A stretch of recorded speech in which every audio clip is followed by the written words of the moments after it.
So ito okay na, nagbabasa siya.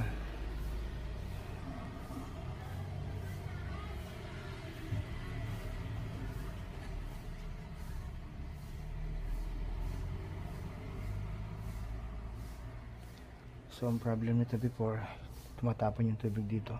So napakalakas ng leak niya. Yan, kaya yan, palit ako nung hose niya. Yan, okay na siya.